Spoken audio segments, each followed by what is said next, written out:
Pernah nggak sih dengar ribut-ribut soal batik asli versus print? Kelompok yang satu, yaitu pecinta batik dan pelestari budaya, selalu mengkritik keras para pelaku fashion yang menggunakan batik print di dalam produksi koleksinya. Karena itu dianggap pertama menjatuhkan nilai batik itu sendiri, karena batik itu kan sebuah teknik ya, bukan hanya motif gitu. Kemudian akan meninggalkan para perajin itu kalah bersaing dan tetap miskin. Sementara para pelaku fashion selalu meyakini bahwa nggak apa-apa kok pakai batik print. Karena bagaimanapun demand itu ada dan fashion itu tetap bisa berfungsi sebagai sarana untuk mempopulerkan motif batik di kalangan masyarakat umum. Dan selalu ada positive thinking ya bahwa ya nggak apa-apa orang kan pakai batik print untuk pakaian yang sehari-hari, tapi ketika mereka misalnya butuh batik yang bagus buat acara tertentu, mereka akan beli batik yang asli gitu. Menurut para pelaku fashion, semua itu ada marketnya dan batik itu harus bisa accessible atau terjangkau juga oleh semua kalangan. Makanya diciptakan fashion yang menggunakan batik print. Jadi yang benar siapa nih? Jadi gini, semua itu ada point of view-nya masing-masing dan nggak akan pernah ada titik temunya. Karena yang satu memikirkan kelestarian budaya, sementara yang satunya lagi memikirkan keberlangsungan hidup para pelaku fashion. Tapi gimana dengan brand-brand yang dari awal sudah menggunakan wastra asli? Karena ya lebih idealis lah gitu. Jadi sebetulnya kalau dari awal kita itu berbisnis sudah punya tujuan untuk membuat ekosistem yang sehat dalam fashionnya, itu otomatis kita akan berusaha untuk selalu memakai wastra yang asli. Karena bagaimanapun juga kita melibatkan para perajin yang membuat wastranya, kemudian konsumen juga bisa diberi keyakinan bahwa ini yang mereka pakai ini bukan hanya sekedar fashion, hanya cantik, fungsional gitu ya, tapi juga dia itu turut membantu ekonominya para perajin yang jumlahnya banyak sekali di seluruh Indonesia gitu. Jadi kita berkarya itu nggak hanya untuk cari profit, tapi resikonya ya jelas ya, produknya jadi mahal dan susah dijual. Sedangkan kalau niat awalnya bikin brand itu untuk mencari keuntungan pribadi, bukan bersama-sama dengan perajin, itu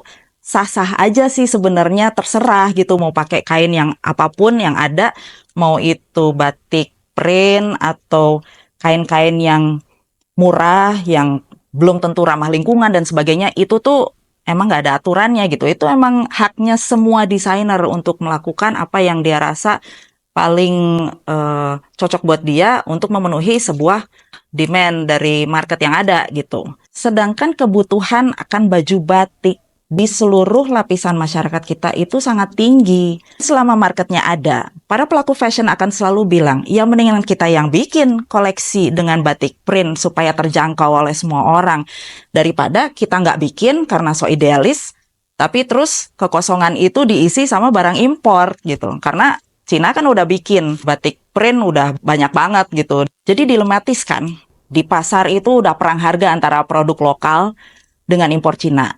Sementara kita-kita yang idealis masih bicara etika, ya nggak nyambung lah. Makanya dua point of view itu akan selalu ada dan sebetulnya kita bisa memilih. Nah, sekarang tuh yang penting itu gimana caranya supaya konsumen itu paham.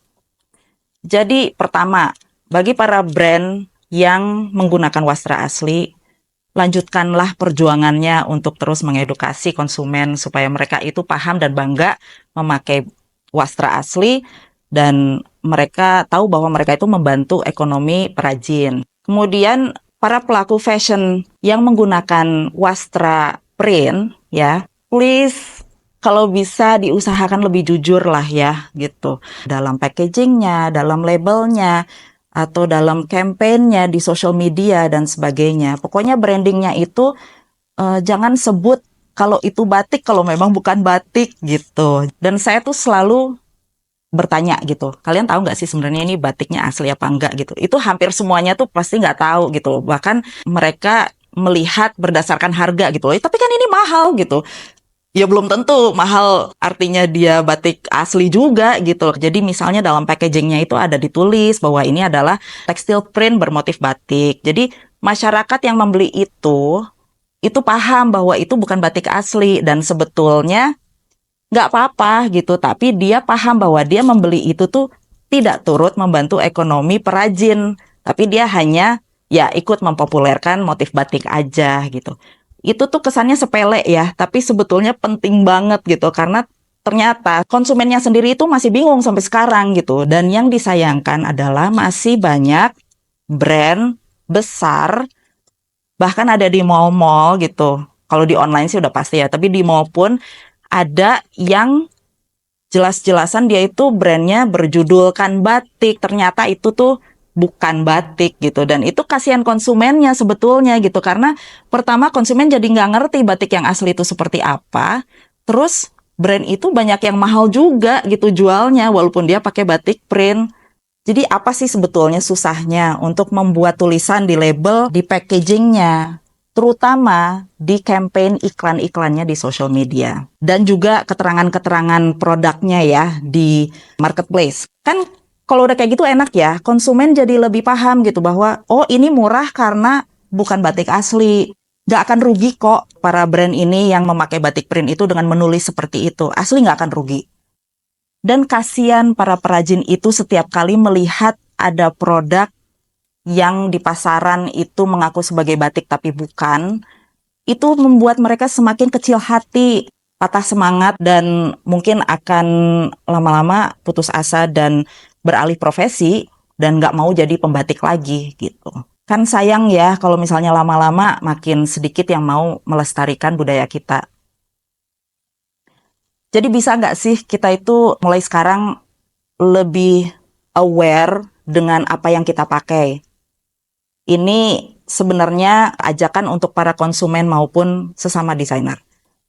Saya nggak pernah menjelek-jelekkan brand yang menggunakan batik print ya. Itu memang hak masing-masing. Yang saya minta hanya kejujurannya aja bahwa dia tidak memakai batik asli gitu. Itu untuk menjaga ekosistem keseluruhan fashion itu tetap sehat.